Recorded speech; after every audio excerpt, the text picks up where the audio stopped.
12 minor league seasons, parts of 4 seasons in the MLB, and a whole lot of bus rides. Former Oakland Athletics outfielder Eric Fox joins us today on the Japan Baseball Report. You're listening to the Japan Baseball Report, your weekly English language podcast that provides news and notes related to Japanese baseball.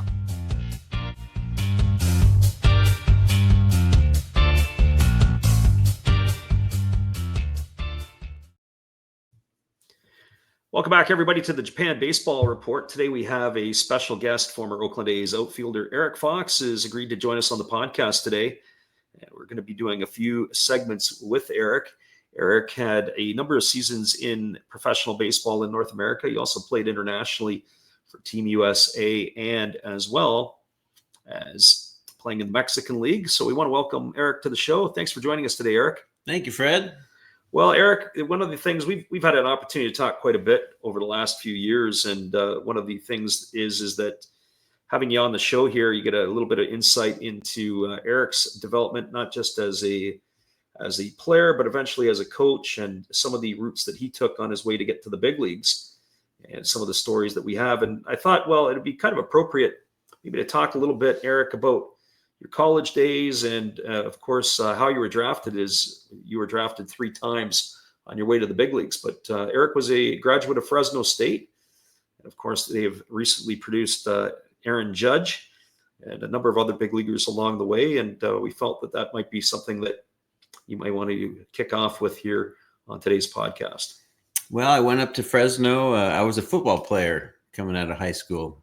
I played baseball also, but I was a better football player. So I chose Fresno State because the coach told me if I made the travel squad as a freshman, I could play freshman baseball. And Fresno had a top 20 baseball team at the time. So it was about 5 hours from where I grew up in Southern California. And I got to play both sports for the first 2 years. Now, as I recall, I don't know if it was in high school.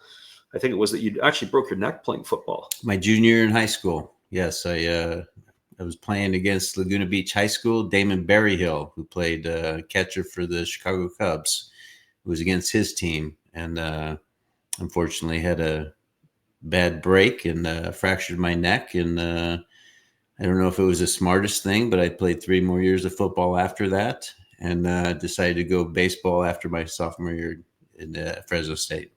And so on the football field, I believe you were a corner, if I'm not mistaken, on the defensive side. Yeah, at Fresno, I was a cornerback, backup punter, backup kicker, kick returner. So that's what enabled me to make the travel squad so I could play baseball my first year. Oh, okay. And so when you were at Fresno State and you had the opportunity to play both sports, you had, if I'm not mistaken, that was where you first started to switch hit. Yes, it was. Bob Bennett was the coach there, and I was very fast. I was a natural right-hand hitter, and Bob thought if I would go on to the next level in baseball, it would be to my advantage to start switch hitting. And there was a gentleman by the name of Terry Pendleton that was a senior that was a switch hitter, and Terry helped me my first year learn to switch hit. And Terry Pendleton was a very accomplished big league hitter as well down the trail. And I think about Fresno State and getting that opportunity to do that. And we talked before about you were a natural right-handed hitter, if I'm not mistaken, and they thought it was in the interest because of your speed to take you over to the left side. Often when we work with young kids and I get kids to switch over to both sides of the plate, my philosophy always has been is that if you're a left-handed hitter, you've already have a competitive advantage because you're seeing more right-handers. It's probably easier for you to get to the right side if you can, as opposed to a right-hander who's already seeing the right-handed pitchers naturally and then having to see the lefties. I don't know what your thoughts on that or what the reasoning was behind why Bobo Bennett decided to make that switch for you. Well, the benefit is I'm 2.5 steps closer to first base hitting from the left side. And from what I've realized is that all the breaking pitches are coming into you. So when I'm hitting right-handed against a left-handed pitcher, the sliders, the curveballs are coming into me. I'm probably going to face 75% of the pitching right-handed, and same thing. Coach Bennett's theory was if I hit the ball to one side or the other of the infielder, I have a chance of beating the ball out. So he wanted me to just hit the ball on the ground and run as fast as I could.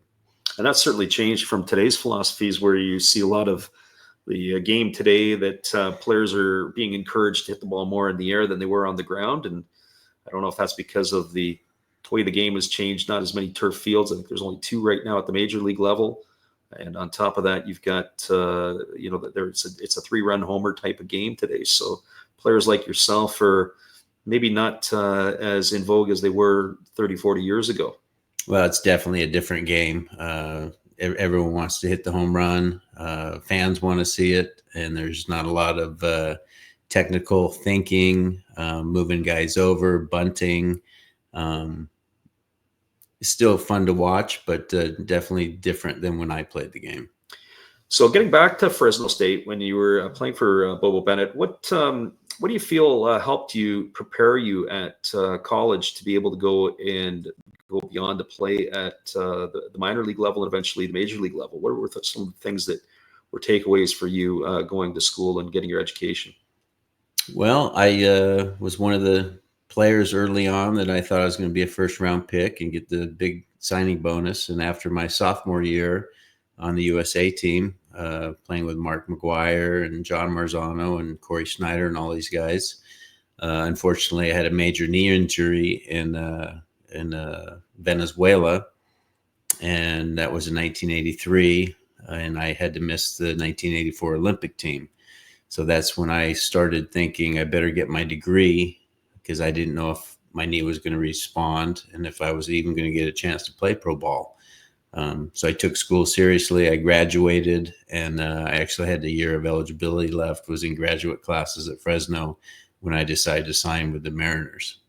So just going back to that, you were a draft pick of the Mariners, but in 1984, the Toronto Blue Jays selected you in the 22nd round. And this was an era where you could be drafted multiple times. And then you were subsequently drafted in the 13th round by the Phillies, and again in the first round by the Seattle Mariners, I believe in 1986, the year after that. And so what were some of the decisions why you decided to forego signing with the Blue Jays and with the Phillies? We'll start maybe with Toronto. Well, when Toronto drafted me, I had just had surgery, and I don't think that they even knew I had surgery. So I hadn't played for a year. So that I couldn't sign with them because I didn't know if I was going to come back 100% healthy. The next year, I believe I went up to Alaska to play summer ball in the collegiate league. And the Phillies and I were really close, and took me a couple months, and I decided, you know what, I want to try this. And by the time I came around to my decision, the money wasn't there anymore, and it wasn't a lot of money, but the opportunity wasn't there either. So I went back to Fresno State and played my junior year, and it was the last Rule 5 draft, the winter draft. There's only 4 or 5 rounds. And that would have been held in January, I think. January. The January phase of the draft. Yes. So I had graduated. I had taken a lot of classes at Fresno State, got my degree, was sitting in graduate classes thinking, my knee feels like it's about 85% healthy. I have a chance to go with the Mariners in the first round. And I thought, I'm going to give it a try here. So I'm going to try pro ball and see if the knee responds. Well, that's and then Seattle came calling. They took you in the first round, and then you got your opportunity in the professional career embarked from there. Well, we're just going to take a quick time out here with Eric, and we'll return in just a couple of moments on the Japan Baseball Report. We'll talk a little bit about his time with the Seattle Mariners and his career in the minor leagues, and some special times it was, especially playing with a future Hall of Famer. We'll be right back after this. You are listening to the Japan Baseball Report, brought to you by Last Rouse Baseball. If you are into the NPB, be sure to join us for our listening parties and live English commentary on the Last Rouse Baseball YouTube channel beginning March 28th, 2025. If you're just here for the podcast, it can be found on YouTube and wherever you download your podcasts.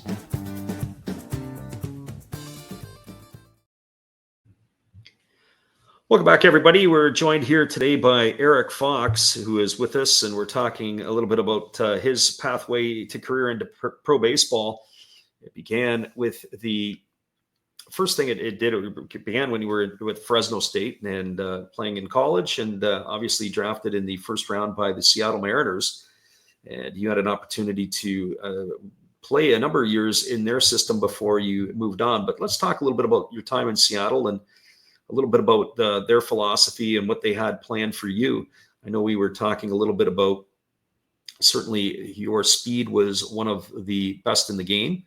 And obviously they were utilizing you to be able to steal bases as well as play in the outfield.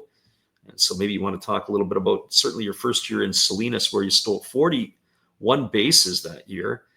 But at the same time, you also caught 27 times. So maybe you want to share a little bit with us what the Mariners' philosophy was with you. Sure.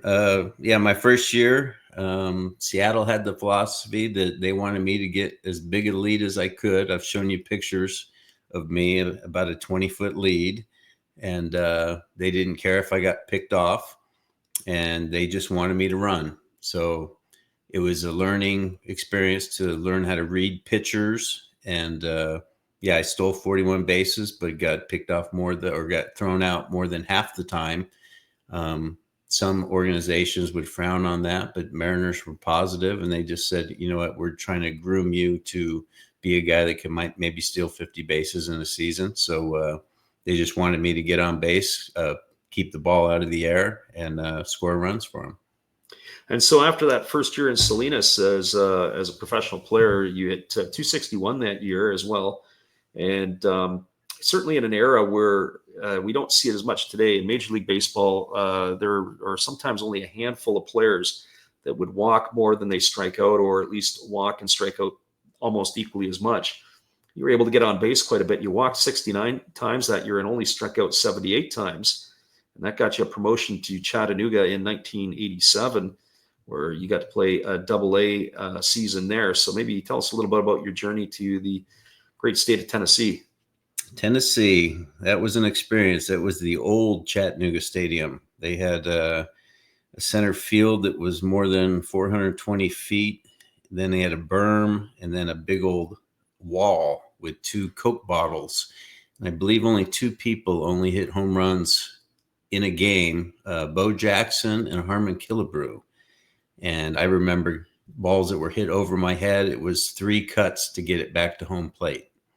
3 cuts to get back to home plate. That deep in the outfield. Yeah, it was. I've never played on the field like that. And wasn't in the best part of town in Chattanooga. They've recently, 20 years ago, built a new one downtown. But it was it was something very different, especially being from the West Coast in California, going to Chattanooga. So Chattanooga, you pretty much put up very similar numbers to what you did in your first year at Salinas. You were an everyday outfielder. You played, but the next year you returned to Double-A, and the Mariners had moved their franchise to Vermont at that point. I think it was Burlington, Vermont. Burlington, yes. And so you got a chance to play there. And not only did you play with them that year, but there was another center fielder who came in because that was your position in Double-A, and ended up becoming a future Hall of Famer in Ken Griffey Jr. So maybe take us through some of your experiences in getting to play with Junior during that time. Well, we knew Junior was down in San Bernardino and had a great first half, and he was the heir apparent to center field. We actually had 3 center fielders on the squad that year. Chuck Carr, who moved to right field. Myself, I moved to left, and we had another center fielder, Dave Brundage, who went to first base. And just a treat to play next to a guy with 5 tools. I had never even seen a player like that. I've made the comment, he was like a man among boys, and he was only 19 years old. He played the game like he was in Little League. All aspects of it. He expected to do what he did. At the end of the season, I looked at myself in the mirror and I said, you better find another team, because you're not going to be the center fielder for the Mariners for the next 20 years. That's how good he was. But it was just a treat to say I got to play with him for a half season. And so, in playing that year with Griffey Jr., and there was a move the following year. How did you end up? It ended up that you moved to Oakland. How did that transpire? Well, I had sent a letter to the Mariners because I thought I deserved a shot at AAA, and I went in. It was April 1st. They called me early in the morning and said, "We want you to come in." I'd worked out with the AAA squad the whole spring training, and they had all three squads, single A, double A, triple A. And I sat down, and they were in a small little camper at the time. And I looked at the triple A roster. I wasn't on that. I looked at the double A roster. I wasn't on that team. I was going back to single A. And I guess writing them a letter and asking them for a trade, Mariners really didn't let guys be released. I was getting older at the time, and they said, "Well, we know you're going to play hard wherever you're going to go. We had you on all three squads, but you ended up on single A, and you can go there, or we're going to give you release today. We need to know in an hour." So I called my agent, and April 1st, there's not a lot of jobs because most of the teams are cutting their players. He made some calls and said, "Hey, there's might be a double A opportunity in Huntsville with the Oakland A's." And I said, "Let's do it." So took my release, drove 20 minutes over to the Oakland complex, met a couple people, and all of a sudden I was an Oakland A after 3 years with the Mariner organization. And so, going to Oakland, I guess the question I would have for you is you go from one organization where they're asking you to do things a certain way or the Mariner way, and now you're having to fit into Oakland, missing a spring training, not getting a chance to get onto the page. How was the adjustment to moving to the Athletics and their way versus that of Seattle? It was I met a guy named Carl Keel, who was in charge of the minor leagues for the A's. Him and a sports psychologist, Harvey Dorfman, have one of the best books out. It's the psychology of baseball. But from the very first time I met Carl Keel, it was nothing but positive reinforcement. He came up, put his arm around me. He goes, "You're a little guy, you might hit some home runs, but we want you to hit the ball on the ground, hit it in the gap, and let the big guys hit you in." And instead of telling me I wasn't going to hit home runs, they said, "What if we pay you $500,000 to hit the ball on the ground?" And no one had ever done that. They just said, "Hey, you're not a home run hitter."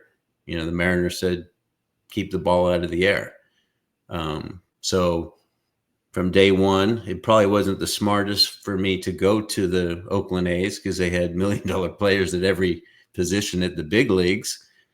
But, that's the way baseball works out. If it's supposed to be and you're in the right place at the right time, the door opens. And fortunately, later on down the road, it opened for me. And so the door did open for you at the big leagues. You reached the big leagues at the age of 28. And, for a lot of players, they're on their way out of the game. They usually say at 25, you're on your way up, you're on your way out. You're a prospect until you're 25 and then a suspect after the age of 25. But still getting to the big leagues after a couple of knee surgeries with Oakland and getting the opportunities there. Why don't you take us through what that experience was like, making your big league debut? We talked about it a little bit before. It was against the Detroit Tigers, who would be a team that I would follow growing up in the area of Detroit. But the opportunity came for you and I think that was the only opening day that you were a part of in your career at the big league level. That would have been the next year, 93. 92, I was in Huntsville, Alabama, in Double A, and 5 or 6 days before the All-Star break, Ricky Henderson was a question mark. Dave Henderson was already on the DL. Jose Canseco was on the DL. And they brought me in and they said, "Hey, we're going to fly you to Detroit, the old Detroit Stadium.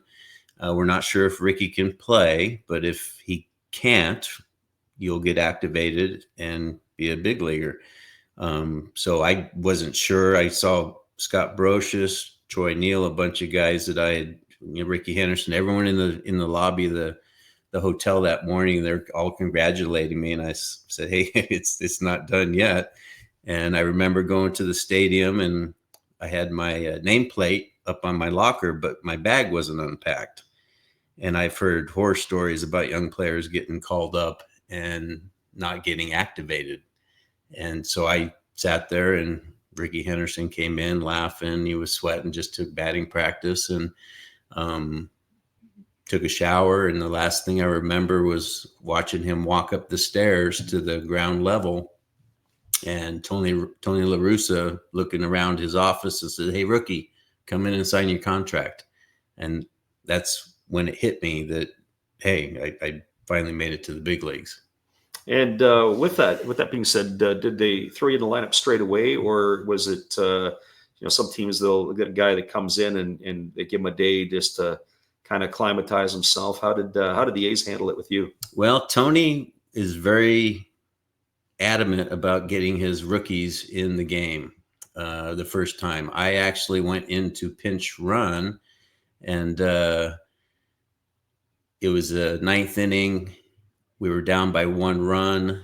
Unfortunately, my roommate, Chad Kruder, was the catcher for the Detroit Tigers, and he was my roommate in Puerto Rico for the Winter League World Series. So he knew I could run and called a pitch out. I was told to steal. I got thrown out on the pitch out, game over. That was my first play. And Tony was pissed, and I told him later, hey, yeah, the catcher knew who I was. But the very next day, I got an at-bat, and I smoked a ball and lined out to Lou Whitaker at second base. Right. That's telling my age, but I thought that was pretty cool. I didn't get a hit, but I lined out to Sweet Lou. Speaking of Sweet Lou, I think did he just get on the veterans list elected into the Hall this time? I think he might have. There's talk about him and being maybe the greatest second baseman not in the Hall of Fame. Yeah, we'll see how that breaks out. We're going to take a little time out here. We'll be back in just a couple moments with Eric Fox as we're talking baseball and his time as he has got himself into the big leagues. We'll be right back after this. Hang tight, everybody. Are you into slow motion video of hitting and pitching mechanics? Last Rouse Baseball's YouTube channel has been updating our database. During the 2025 season, we'll be uploading more video with our thoughts and analysis. If you're just here for the podcast, you're listening to the Japan Baseball Report found on the Last Rouse Baseball YouTube channel and wherever you download your podcasts.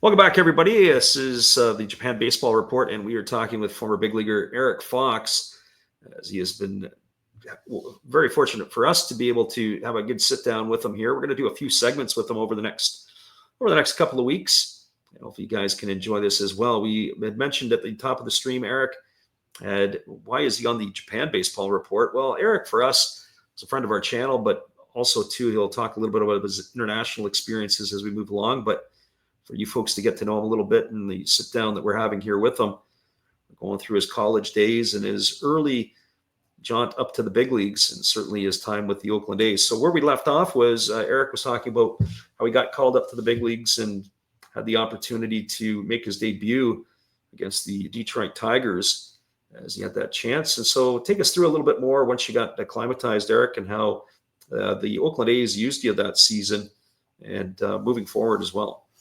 Well, I was called up, I believe it was 5 or 6 days before the All-Star break.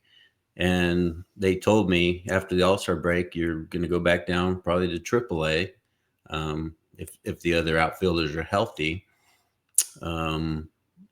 As it turned out, I got half the year in 1992 because Jose and Ricky Henderson, Dave Henderson, Dave had a bad hamstring. Ricky was hurt for some reason. So I always tell the kids that I teach, you never know. You need that door to open. I was supposed to be in the big leagues for 5 days. I got half the year in. And then after that, I was up and down for parts of 3 other years. I remember going to Minnesota right before the All-Star break. All of a sudden, I'm 0 for 8 or 0 for 9. I don't have an average, thinking I might get sent down and never have a big league average, all zeros. And I got my first hit. It was against the Toronto Blue Jays. when I was 0 for 9, and I was told by Tony La Russa, hey, Juan Guzman, who started the All-Star game that year for the American League, was starting, and you're going to start against him. And I was funny story, long story. Well, I'll tell you a little later, but yeah, he threw me a 0-2 fork ball that didn't fork, and I hit it for a home run to right field at the Sky Dome.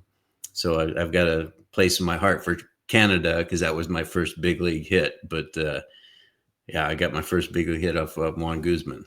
And interesting times in 1992 because you also had an opportunity not only to play the back half of the season, but Oakland made it to the playoffs that year. And eventually you guys got knocked out by the Toronto Blue Jays. That was a run that was the first of Toronto's 2 World Series.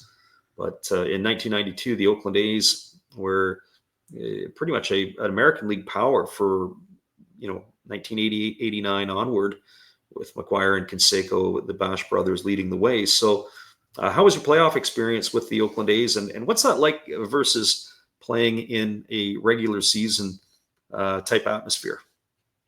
Well, everything is magnified 10 times. I was lucky enough, they have to name the roster. I could pinch run. I could go in for defensive purposes. When the big guys are healthy, they're going to play. And that was kind of sums up my career. If a pitcher came off the DL, I'd probably get sent down. So it was an outfielder for outfielder. So I knew my role. But yeah, we went to Toronto for the playoffs. A really good friend of mine, Kelly Gruber, played third base for Toronto. He lives in Austin, Texas, where I lived for 5 years. So it was kind of a bitter pill to swallow to go over to Kelly's house and hang out with him and see his replica of the World Series trophy. And just knowing that they beat us. But yeah, I wouldn't have traded those memories for anything. Yeah, and you got some opportunities to play even in the playoffs for Oakland, and mainly used as similar as a defensive outfielder or possibly as a pinch runner. Is that how some of that worked? Yeah, that is correct. And I rubbed elbows with a lot of Hall of Famers, some guys that are on the bubble, Goose Gossage, Dennis Eckersley, and the biggest thing about going up to the big leagues is having the confidence and knowing that you belong there. You can't have second thoughts and think too much. And I learned that from them. The 2 guys that really showed me the way were Willie Wilson and Dave Henderson. They took me under their wing. I was a 28-year-old rookie. One of the best things that I can say is I live 4 miles from Willie Wilson now in Phoenix, Arizona. And this was a guy that helped me immensely. And I get to play golf with him every Tuesday. So we laugh about our days. And Willie's got Hall of Fame credentials, but one of the guys is just down to earth. And that's how all the guys were on the A's that season. And a lot of people don't necessarily connect Willie Wilson with the Oakland A's. He was a longtime Kansas City Royal, and a part of their World Series, I guess, championship is that they had with George Bretta and the others. And so with Ricky Henderson and Jose Canseco, and as we said, Dave Henderson as well, what were you able to pick off, or what were some of the big takeaways from playing with some of those players? As you said, they took you under their wing. What would be some of the things that you felt that you were able to gain knowledge-wise from them? You know what? They told me to play my game. I was a guy that would bunt, get on base, try to move a guy over, man on second, nobody out. I played small ball. Every once in a while I'd hit a home run, but they said don't try to come to the big leagues and try to do too much. You've earned the right to get up here. Realize that and go out and play your own game and just be relaxed. And sometimes for young players, once they get to the big leagues, they try to do something different than what they were doing in the minor leagues, and they don't have the success they had down at the lower levels. Right on. And you also had some other veteran players that came over on that team, and also with Harold Baines, another Hall of Famer who was your DH. You had a pretty good pitching staff as well. And were there any impacts from the guys, obviously playing your own game, but thinking about hitting and approach or things that guys would talk about in the cage that you would pop? I know we talked a little bit about Mark McGuire, and you were saying about, what an advanced mind he was. You had a couple of spring training stories where, he gets baits some of the young pitchers in and then takes them for a ride. But what were some of the things just being around those guys that you were able to pick up on to advance your game along? Well, probably the biggest thing was their approach. I wasn't a player that hit the ball the other way very well. Right-handed, I barely hit the ball to right field. Left-handed, I wouldn't hit the ball to left field. I tried to pull everything. And what they instilled in me, Jim Lefevre was my first hitting coach, think middle away. And I learned that from these big leaguers. You're going to turn on the inside fastball, but don't try to pull everything. If you control the middle and the outside part of the plate, then you're going to get the inside pitches because they're going to have to move it in and out. Carney Lansford, I used to watch him hit, and he won 2 batting titles.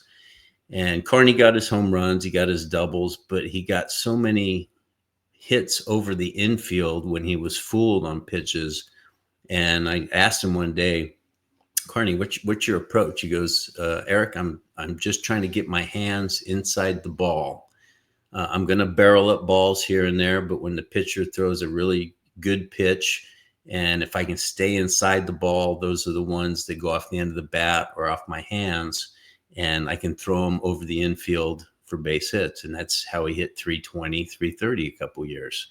And that really got me thinking. And I didn't have a high average at the major league level because I usually came off the bench and hit against the closer in the 9th inning. But when I got sent down to the minor leagues, I became a 300 hitter. So it was very beneficial for me. We're talking with Eric Fox, who is joining us today on the Japan Baseball Report. And we appreciate Eric taking his time to do this. As we've mentioned, he had reached the big leagues at the age of 28, and he was taking us through some of his times with the Oakland Athletics. We're going to come back, and we'll do one more round of segments with Eric, as we'll also talk about his time, not just with Oakland, but with the Texas Rangers and the rest of his professional career in North America. Hang tight with us, everybody. We'll be right back after this. Japan Baseball Report has been brought to you by Last Drafts Baseball. If you would like to reach us with questions or comments, our email address is info@lastdraftsbaseball.com.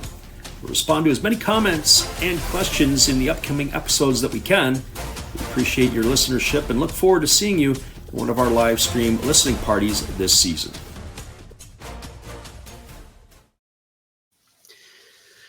Well, Eric Fox is joining us. As we talked about, he spent the big league debut, or got his big league debut with Oakland after spending time with Seattle. But Oakland wasn't the only organization where he stopped at. Eric ended up with the Texas Rangers for a little bit at the big league level, but also played with the Dodgers and Baltimore and Philly in the minor leagues as well. And so with Eric, I guess my next question for you is experiencing 6 different organizations and see how they operate. What were some of your takeaways after, of course, being with Seattle and Oakland, and then, getting to the big leagues, experiencing that, and then having other organizations to go to? What were some of the positives that you took away from different groups that eventually you took with you as a coach, and also later on in reflecting back that would have made an impact for you? One thing I learned is don't get too comfortable with the team that you're with, because that could change overnight. And that's the nature of the business of baseball. At the end of my career, I was with the Rochester Red Wings, with the Baltimore Orioles. I was with them for 2 weeks, drove from California to Florida and then up to Rochester.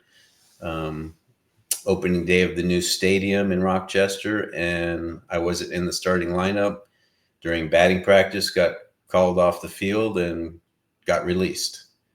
Tony Tarasco was a big league outfielder, a good friend of mine. I coached with him, and I was the off guy. So I was going to drive home the next day. I was watching the game on TV and get a phone call and said, the Scranton Wilkes-Barre Phillies were in town, and they had two outfielders who were semi-injured. And they said, "Can this guy still play?" I was 34 years old. I still could run pretty good. And the way I played baseball was I played 100%. I didn't loaf. I was always running hard. And they said, "Yeah, he's 34. Has a positive attitude, and we just don't have room for him."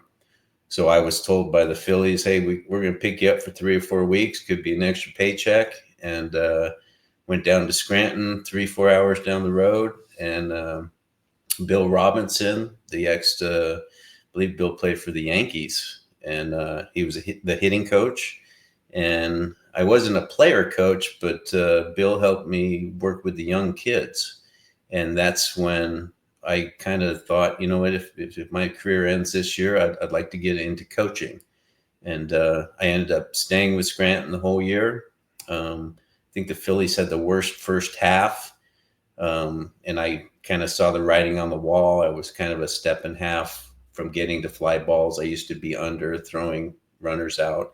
And I was 34 years old and said, you know what, if I can walk away on my own merits, not a lot of people get to do that. I didn't see the realization of getting back to the major leagues as a player. So that's when I probably could have played AA, AAA another 2 or 3 years, but I said, I'm going to start my coaching career. And once your playing days were done, you ended up flipping over to the other side as a coach.